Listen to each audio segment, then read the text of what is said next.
nós despertamos tanta ira, eu diria até o ódio, que um tempo eles diziam que nós tínhamos dele, eles estão demonstrando de nós agora.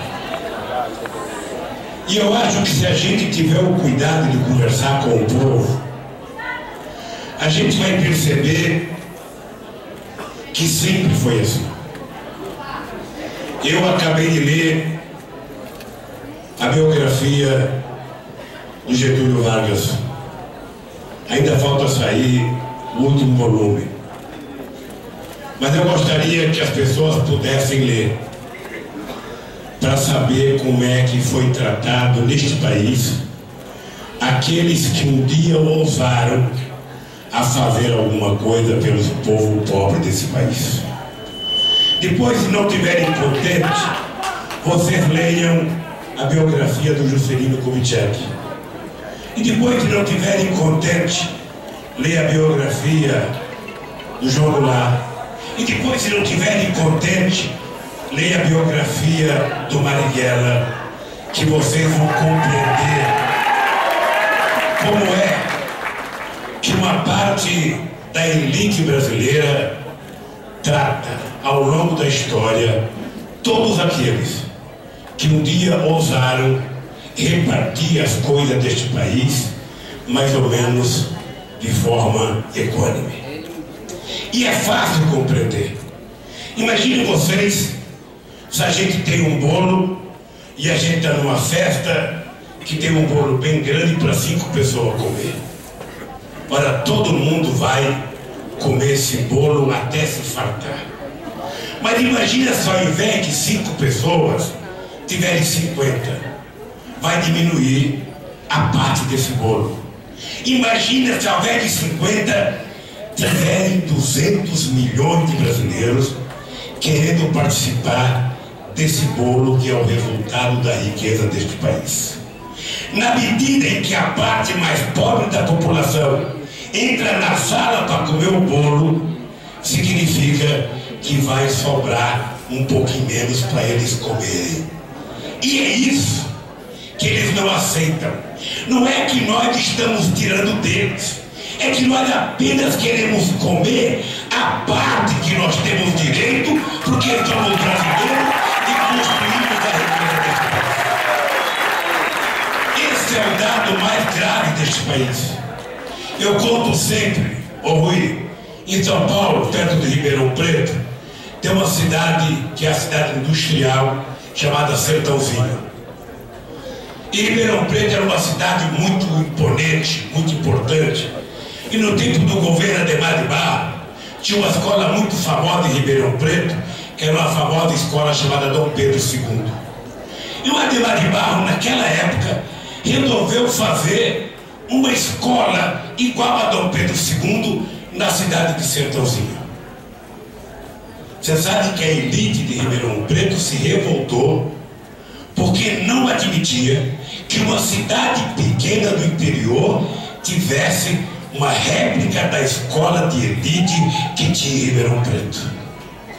Então o que incomoda essa gente não é que o Wagner não sabe governar, ou que o Wagner é um cara que não faz inovação, porque agora eles inventam umas palavras que termina quando começa e não acontece nada.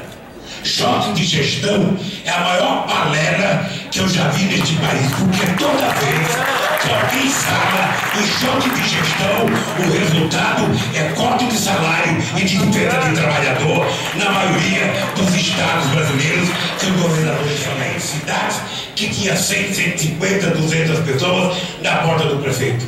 Um dia eu estava em Mirandiba, em Pernambuco, tomando café com o prefeito. Quando eu abri a porta, parecia que tinha uma assembleia de gente pedindo qualquer coisa. Eu uma vez cheguei no Acre e estava no hotel e tinha 2 senadores, que eu não vou dizer o nome aqui, em que as pessoas chegavam e falavam: doutor, eu estou precisando comprar um remedinho. Eles assinavam um papel. Doutor, eu estou precisando comprar passagem de ônibus. Eles assinavam um papel. Eles não gostam de nós, porque nós demos ao povo pobre o direito de andar de cabeça erguida neste país. É importante que a gente saiba o que incomoda essa gente. Por que de repente,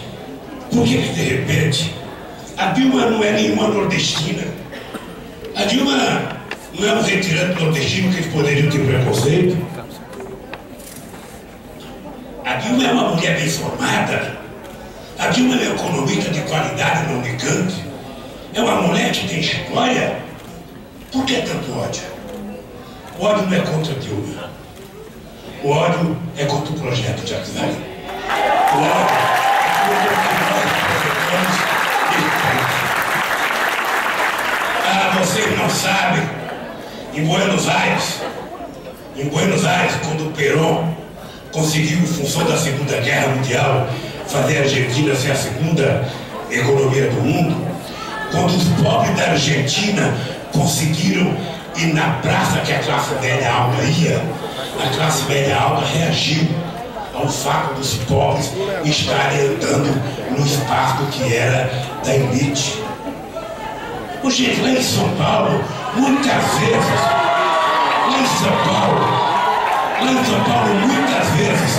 muitas vezes eu entrava em restaurante e via as pessoas dizer: se ele defende os trabalhadores, o que ele está fazendo aqui no restaurante que nós frequentamos? E eles diziam isso e continuam dizendo as mesmas coisas que diziam, porque não estava na previsão deles a gente cuidar do povo pobre. Eles estavam determinados a cuidar de 35% do povo brasileiro. O resto era apenas uma estatística social para dizer que tem miséria nesse país. O que nós provamos, Wagner, o que nós provamos, Rui, o que nós provamos, companheiros, o que nós provamos foi dizer para eles: cuidar de pobre é a coisa mais barata que um governo pode fazer no seu mandato. O que é caro é cuidar de rico. Cuidar de rico não tem fundo. Você sabe disso, ó. Os bichos entram no gabinete nós querendo 1 bilhão, 2 bilhões, 3 bilhões, com juros mais barato, com tempo de carência lá embaixo. O pobre não. O pobre quer 10 reais para comer o pão no dia seguinte. O pobre quer educação para pagar o prefeito. O pobre quer trabalhar. Porque se tem uma coisa que as pessoas têm orgulho, é de levar para casa no final do mês o pão de cada dia às custas do seu trabalho. Ninguém quer viver de favor nesse país e no mundo. É por isso, Wagner, é por isso, Rui, que a gente incomoda. A gente incomoda. E eu tenho certeza que é importante a gente saber que eles se incomodam. Eu, por exemplo, brinco muito com a imprensa. Eu devo tudo que eu sou na vida à imprensa. Devo tudo, porque a imprensa gosta de mim, me trata bem, não fala mal de mim, ou seja, eu só pago de primeira página todo dia nos jornais, sabe? É só elogios e mais elogios. Eu não ligo. Porque eu, como você, eu tenho consciência. Muito mais importante do que uma manchete falsa e de má fé é a inteligência do povo brasileiro que sabe distinguir.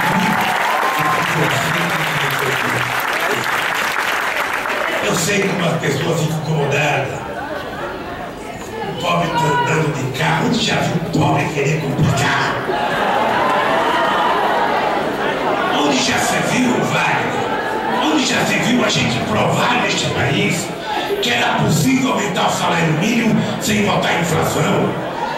E que era possível aumentar o salário dos trabalhadores assalariados nesses 11 anos? 90% das categorias tiveram aumento acima da inflação e não teve inflação. Ô, gente, eles não podem admitir o pobre andar de avião. É que você viu na manchete esses dias. Nós saímos de 37 milhões de passageiros em 2005 para 109 milhões de passageiros em 2003. E diminuiu acho que 17 milhões dos passageiros de ônibus. e aumentou em 51 milhões os passageiros de avião. Olha, se eles não gostam, eu acho maravilhoso as pessoas pobres entrar no avião, sentar no banco daquele e dizer: eu vou conhecer a minha família. As pessoas dizem agora para Bariloche.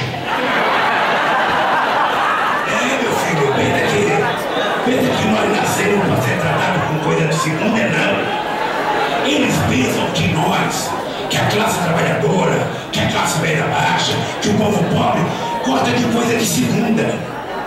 Deixa carne de terceira pro pobre, que ele gosta, ele come pé de frango, não. A gente não quer gente que é coxa, a gente quer peito, a gente não quer sem, a gente quer filé, a gente não quer ter pedreiro, quer ser engenheiro.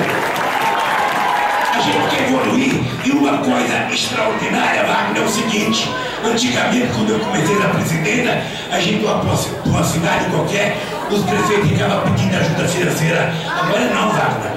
Agora os bichos estão todos espertos, todo mundo quer uma universidade. Todo mundo.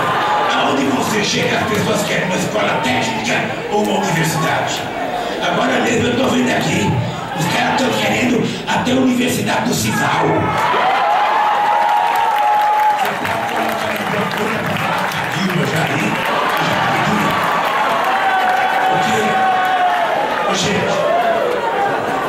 Eu desculpa aqui, mas faz tempo que eu não converso com vocês. Mas deixa eu dizer para vocês uma coisa que é duro para eles, e eu sei que é duro. Eu sei que é duro. Sabe, os números que o Rui falou aqui, como é que pode tanta gente sabida, esperta, letrada? Uma gente letrada, gente que durou o curso de pós-graduação, não sei mais aonde. Esses caras passaram pelo governo e nós, em 11 anos, conseguimos fazer mais estudantes do que eles fizeram em todo o século XX. Como é que pode apenas 11 anos sair de 3 milhões de alunos na universidade para 7 milhões? Como é que pode criar um programa Reúne que pegou o pobre da periferia da escola pública? E molecada, não se esqueça, vai ter o Enem agora. Vai ter o Enem, pode começar a se inscrever.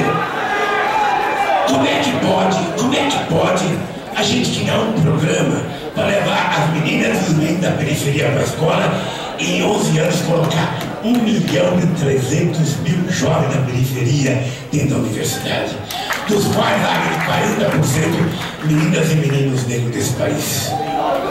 Gente, eu quero que vocês saibam que eles têm que ter medo mesmo. Porque mais um mandato da Dilma, mais a eleição do Rui, a gente vai consertar mais um pouco esse país, mais um pouco essa Bahia, e não vai ter espaço para eles. Na Europa e nos Estados Unidos, 62 milhões de postos de trabalho foram fechados. Eles não conseguem entender como é que no Brasil nós criamos nesse mesmo período 11 milhões de novos empregos. Eles não conseguem entender qual é o milagre da gente não ter sofrido a crise na mesma proporção mais, eleger deputados federais, eleger senador e, mais importante, eleger a nossa companheira Dilma Rousseff, presidente da República. Porque não se engane as mulheres. Não se engane as mulheres. Uma mulher presidente da República é demais para eles. É demais. Então, não se engane que vocês vão ter que trabalhar tanto ou mais do que nós vamos para manter a Dilma por mais 4 anos na presidência da República. Eu estou convencido, companheiros e companheiras, que nós temos o melhor time, o melhor programa, as melhores propostas, e quem já fez o que nós fizemos poderá fazer muito mais. Eu conheço a Dilma, o Wagner conhece ela muito bem. Poucas vezes esse país teve a sorte de ter uma pessoa com caráter, com a idoneidade e com a seriedade da Dilma.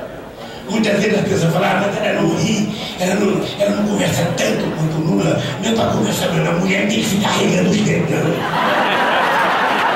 Olha, mulher é outra coisa. Sabe, mesmo dentro de casa, a mulher vai é a mulher que puxa a orelha do marido, é a mulher que governa a casa. Então nós temos que gostar da Dilma do jeito que ela é, porque o importante não é ela ficar rindo para mim, não. O importante é ela governar este país para 200 milhões de brasileiros e, sobretudo, para as pessoas do futuro. Portanto, por isso, companheiros e companheiras, eu que estou 100% de saúde, não se preocupe. O Wagner falou que eu estou 5 anos, 6 anos mais velho do que ele, mas estou muito mais disposto que ele. Muito mais disposto. Eu me sinto como um menino de 17. Fisicamente eu nunca tive tão preparado na vida. E se os adversários acharem que eu estava cansado e que o Lula não vai mais andar nesse país, pode tirar o cavalo da chuva. Eles não sabem que o nordestino, sabe, não desanima nunca. E eles sabem o que significa a gente continuar governando este país. Por isso, queridos companheiros, a gente não pode... O senador está pedindo voto aqui. Eu estou quase transferindo meu título para votar em você. Gente, olha, deixa eu falar para terminar aqui, ó, não tem eleição fácil. O Wagner falou muito bem, e não tem eleição fácil. É importante que cada um de vocês, cara, saiba que cada um de vocês tem que se transformar num candidato a governador. Não é o Rio que tem que ganhar as eleições, somos nós que temos que ganhar as eleições. Somos nós que, quando reclamarmos alguma coisa, nós temos que saber como era antes, para a gente poder saber o que a gente quer depois. Então, se cada um de vocês se transformar num Rui, se cada um de vocês se transformar num Wagner, num João Leão, num Otto, num candidato a deputado, eu não tenho dúvida que o Wagner pode surpreender o Brasil e ganhar outra vez no primeiro turno a eleição daqui da Bahia.